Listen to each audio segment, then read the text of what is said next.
माढा लोकसभा मतदारसंघावरून महायुतीमध्ये तिढा पाहायला मिळतोय। अजित पवार गटाकडून रामराजे नाईक निंबाळकर तर भाजपकडून रणजित निंबाळकर यांनी माढा लोकसभेवर दावा केलाय।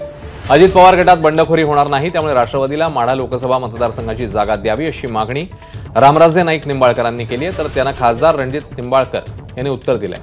माढा लोकसभा मतदारसंघ भाजपचाच आहे, वातावरण गढूळ करून लोकांना संभ्रमित करू नका असा टोला रणजित निंबाळकरांनी रामराजे निंबाळकरांना लगावलेला आहे।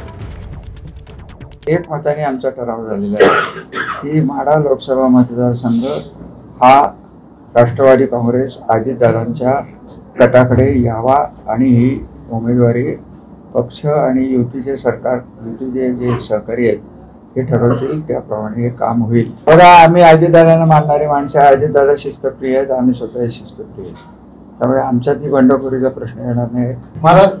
माढा मतदारसंघात 3 आमदार हे अजितदादा विचाराचे गटाचे आहेत, तर या मतदारसंघावर आपण दावा करतो। आता त्यासाठी तर बसलोय ना, त्यासाठी बसलो। त्याच्या बैठकीत आग्रही मांडणी राहणार का की जागा? 101% राहणार। एबीपी माझा, उघडा डोळे बघा नीट।